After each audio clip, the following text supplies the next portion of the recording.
Hey guys, Ansgar here with Canadian Consumer, and this week, first of all, some things like eating my face, which I don't like that much, but Better Call Saul Season 3 finale, it's finished. It was a masterpiece. Now, first of all, for you number whores out there, it's a 10. Let's just get that out of the way right away, as that doesn't mean a lot or whatever, but I do want to talk about this season as a whole and also the finale here. Now, before I get into this, I just want to say that everyone has like their favorite TV show, and popular ones out there to be favorites are things like The Sopranos, The Wire, Mad Men, Breaking Bad. Now, Breaking Bad is my particular pick for my favorite show of all time so far. Now, people disagree. Some think it's overrated. Some like Sopranos more. Some think Sopranos is overrated. Some like The Wire more, etc. Opinions, opinions. But one thing that this tells me is all of these shows are great shows, no matter which one is your favorite or if it's something completely different. It's justified. It's your favorite. You have your reasons. Awesome. Me, Breaking Bad was my favorite show. Now, Better Call Saul, though, is overtaking Breaking Bad for me. And in every single aspect where I really liked Breaking Bad, which was cinematography, directing, like sound design and music and writing and the acting, everything I thought was so well done. And in in Better Call Saul, I think it one upped it in almost every one of those categories. And in the area that it's doing that most is in the characters. Now, Breaking Bad had, you had Walt and you had Jesse, and those were kind of like your pillars for the show a lot of the time. I mean, you had great villains in there. You had like Tuco and obviously Gus, but the characters that weren't so one-dimensional were basically Walt and Jesse. Those were the ones that you followed through the show that kept changing, where you saw the progress from those characters from episode one to the finale. But in Better Call Saul, every single character in the show is so dynamic, and their morals aren't just like black and white, and they're not stale. It's just fantastic. And when you compare that to like Breaking Bad, for example, where you had like Skyler, who, she was written for the character she was supposed to be and she acted that well. I have no issue with that, but just comparing it to like a supporting actress like Kim, who's just much more pleasant to watch. But in Better Call Saul, every character is through the roof, and so much so that Gus and Mike in Better Call Saul actually look like kind of stale characters in comparison. I love those characters. They're amazing. They're part of the reason I really love Better Call Saul. But compared to like Chuck and Kim and obviously Jimmy, all of these characters, Howard, they're so fantastic and so charismatic that it's a fantastic cast. More so than Breaking Bad, in my opinion, even though Breaking Bad had a fantastic cast as well. So I think it ups it in that, but also the details of the show. So, for example, the in season three now, the pill swapping scene with Nacho and Salamanca, like the things he goes through just to make sure that he'll have the best chances of succeeding with that pill swap is just details you don't see in any other show except for like maybe Breaking Bad, right? Um, it just the directors of the show go through and the writers go through so much just to make sure that what's happening on screen is plausible and that there's logic behind it. And it's just so refreshing because almost every other TV show, even like Game of Thrones and Walking Dead and all these shows, they don't do enough of that. A lot of the stuff in that show is just like, I don't think that would have worked. And in Better Call Saul, it's just like, this is why this is going to work. This is this character's logic behind it. It's pretty brilliant. And I just love that. Like another example of that is The Shoe. When, again, Vince Gilligan builds up this amazing concept that starts in season two, where we see the trucks going through Mexico and kind of the drug scrub that they have to go through. And at the time of watching it in season two, you're like, okay, like I get why they kind of showed the truck and this character because we see them later on. but like why go through such a long montage of like the drug inspections and stuff like that? And then in season 3, when we see Mike and again those shoes, where we're like, what the fuck do those shoes mean? Like, why are we focusing on these shoes so much? When we see that scene and we're just like, what is going on? Like, Mike is just shooting, like purposely missing and shooting up in the air, and now these guys aren't even scared anymore. What purpose does that have? They're just gonna drive off now and like nothing's gonna happen. And then you're like, holy shit, that was the point. They were supposed to not be scared of the shots because those shoes are filled with cocaine, and when Mike shoots the shoes, the cocaine drops all over the truck. And it's just brilliant. Like, he builds up these really long um, kind of segments where you're just like, what is going on? And then when you find out why these things are happening and why these things are being shown and the detail that's being shown there in these characters' actions, it's just fantastic. I don't see that in any other show. And that is one reason why Better Call Saul stands out so much to me, even compared to Breaking Bad. The intensity too of some of these scenes, like that pill swapping scene, they know when to use the right type of music, they know when to use silence, they know what kind of camera angles to use. And you really feel like, again, the actors are so good at just conveying their emotions of fear and tension, and it just makes you feel tense. And it just such a masterpiece in that way. I really, really adore those shows for that. It's fantastic. Now, season 3 here, Better Call Saul, we basically follow this storyline of two brothers. One brother loves his other brother and will do anything for him, and the other brother hates his brother. And there's some jealousy there and envy, and he's just so Chuck is just such an asshole, but still we are made to feel sorry for him. And when we see how pathetic he is,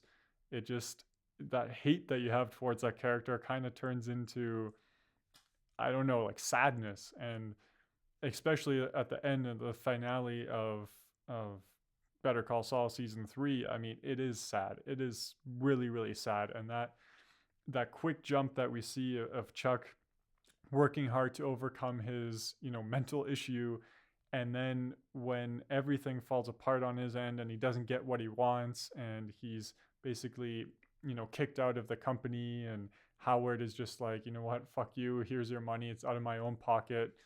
Like, basically, you betrayed our friendship and all of that.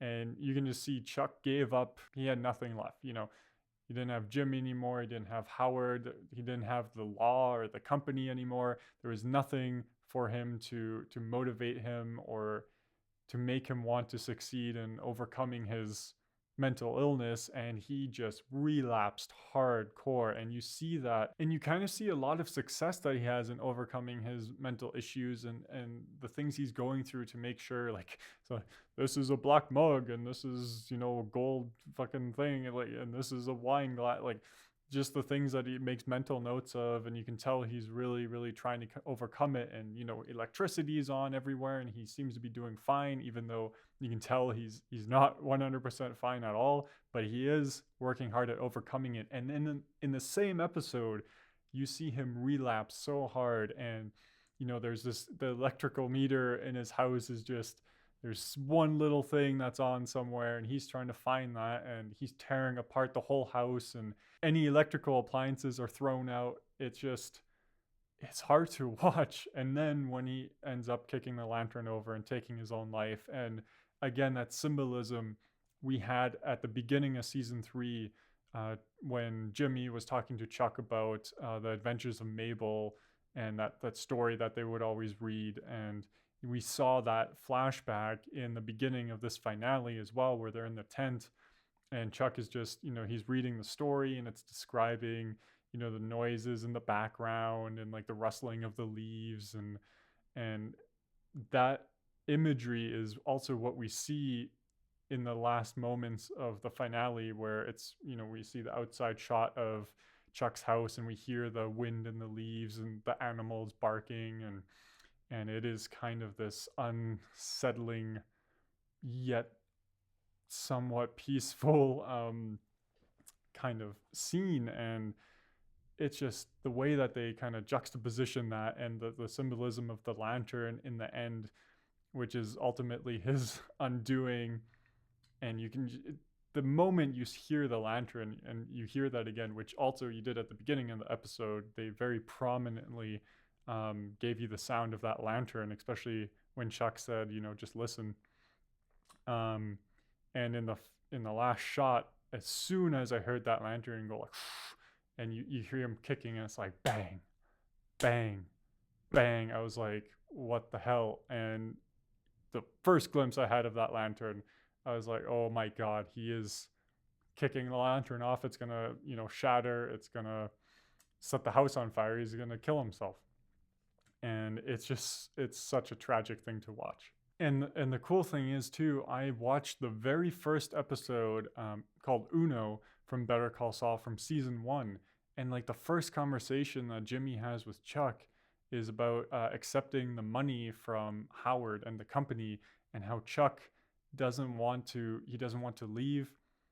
He wants to do everything to kind of stay in that company, and he values that company. He doesn't want to tear it down. He doesn't want to get the payout because he knows that will put HHM, I believe, in jeopardy.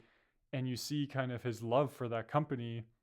And then in the end, now he sued them and he's taken the money from them, and obviously they're not in a good financial situation. So that again, that character growth of Chuck, or character development, I wouldn't call it growth, is just amazing. Again, it's kind of it's just, that's one of the reasons why this show is so fantastic. Now we also see, there's also lots of other, storylines going on here aside from Jimmy and Chuck. And we have Kim, who is a major player in this. And recently now we've realized that all Kim ever wanted to be as a child was a lawyer that would help, the small and the good, and kind of defend them from Big Brother and from these big corporations and companies, and really make an impact in good people's lives. And now she's kind of realizing she's just this lawyer for this bank who, again, like that's not really, I think, what she wanted to do. And so her story is, I feel like her character is also kind of falling apart there at the seams a little bit, and she's going through her own little crisis, and that should be interesting to see where that kind of leads her in the future in season 4. And talking about Kim, that car crash, that was fantastically done. I mean, it not only was that actually what I think it would be like in real life, because I don't like to admit it, but sometimes I'll be like driving home and I'll all of a sudden realize like, holy crap, I absolutely was not paying attention and had no idea what was going on for like the last like minute of me driving. Like I just somehow I blanked out, but still was able to drive in my lane and not crash into anyone, and realize, what, it's just weird.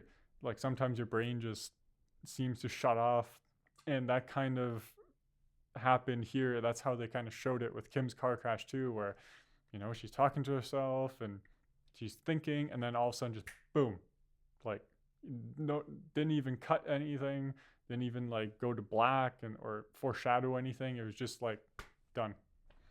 And I feel like that is how it happens a lot, and that kind of directing is fantastic. I thought that was a really well done car crash, and very surprising too. Just it came out of nowhere, but again, when you think about it, that's how it kind of would play out in your mind if that actually happened to you. I have to say though, my favorite scene or even like episode, I think, in the whole season would be the 5th episode with the trial between Jimmy and Chuck. And again, the details that they went through there in setting up everything and making you wonder what's going to happen was masterful again. And I forget unfortunately right now I can't think of his name, but the security guard we know Saul eventually hires for his, company in Breaking Bad. I feel like Huel, when he bumps into Huel and you're just like, what? Like what happened there? Or sorry, when Huel bumps into Chuck and inserts the battery into the pocket, but you don't know that happened, and you're just like, we know he planted something or took something, but like what the fuck? Like what's going on?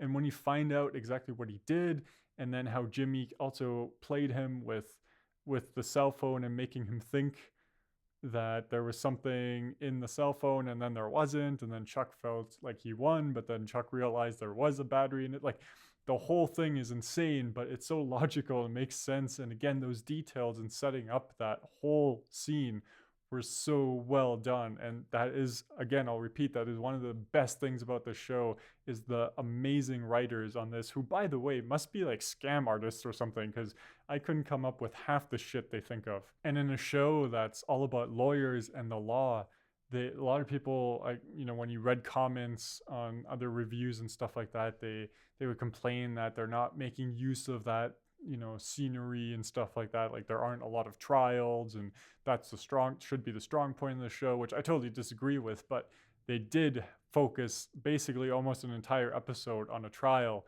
and it was so well done. Like, they really nailed it home. And this isn't Law and Order. We don't need to have like a court scene in every single episode. Like, but that one episode was so well done, and kind of really showed the strengths of all of these characters in their careers and their passion, what they do. So it's fantastic. But anyways, to kind of wrap things up, we are seeing slowly but surely Jimmy becoming Saul, the Saul that we know in Breaking Bad. And the show does this so well, where horrible things will kind of happen, or you'll see Jimmy start to slip, and you'll be like, this is what gets him going, and this is what starts that slippery slope into getting him to be Saul Goodman. But then he like recovers, and he gets his morals back, and you can tell he's just like a good person. But like, at one point, like, he's gonna snap, and I feel like, it's not proven that like Chuck is dead, but we can all assume that for the purpose of the story and kind of how that scene played out, and how Chuck felt about everything, that Chuck is dead. And that death, I think, will push Jimmy over the edge and kind of unravel him. But you never know. That's the brilliance of this show, is you never know what is really going to make Jimmy become Saul Goodman. It could be one moment, it could be the culmination of everything, it could be something that happens with Kim. Who the hell knows? And that is why the show is so thrilling. And not to mention, like, quickly, I just want to talk about Mike and Gus and how they got together. And basically, I mean, Mike has to take care of his money laundering somehow, and Gus seems to be the perfect guy for that. And they have some things in common. And in other words, the enemy of my enemy is my friend.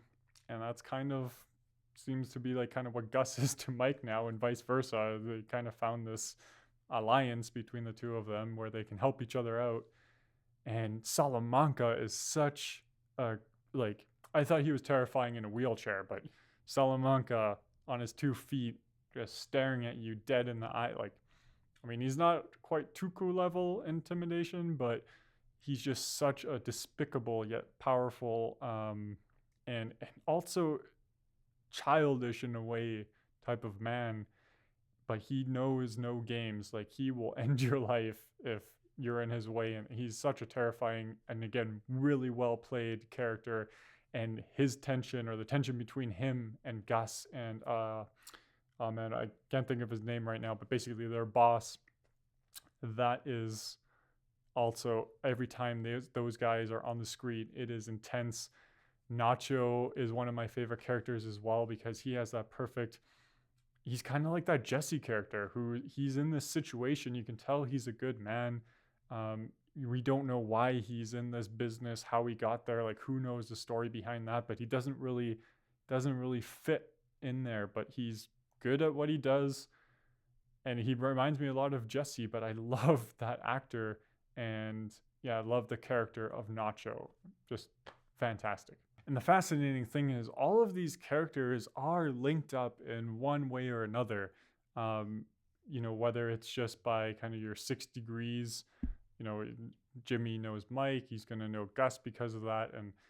But all of these characters and all of these separate plots, I feel like they're going to come together in very interesting ways, especially, once Jimmy starts really becoming a criminal lawyer. Like, He mentioned in Breaking Bad that he knew Gus kind of through a friend, which I think we come to understand is Mike in this case. And who knows, like, if will Jimmy and Gus meet and what, like, there's so many things that could happen on this show.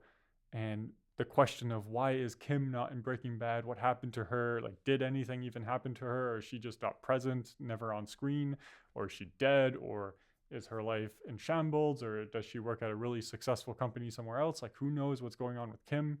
And it's just all these fascinating questions that make this prequel so interesting in ways that I never thought it would. You know, season 1 of Better Call Saul, I was like, you know what? This is fun to watch. It has potential. The writing is good. Season 2, I thought it really picked up. In season 3, it has just surpassed my expectations, and is becoming, or has already become, so far my favorite show, replacing Breaking Bad. Now, I want to know what you guys think down below in the comments. Please let me know. I'm always interested. I'll be down there discussing it with you guys. If you have any questions or comments or just your opinions, I want to know how you feel about Better Call Saul, how you feel about Breaking Bad maybe, what's your favorite show of all time. Let me know. It's always fun to read those. Anyways, guys, if you have stuck around this long, thank you. Thank you very much. Hopefully it wasn't just a jumbled mess, but really it is just me ranting about how much I like the season. And if you have stuck around this long, maybe think about leaving a like. That would help me out a lot. Anyways, guys, thank you very much. Hope to see you around, and I'll see you next time.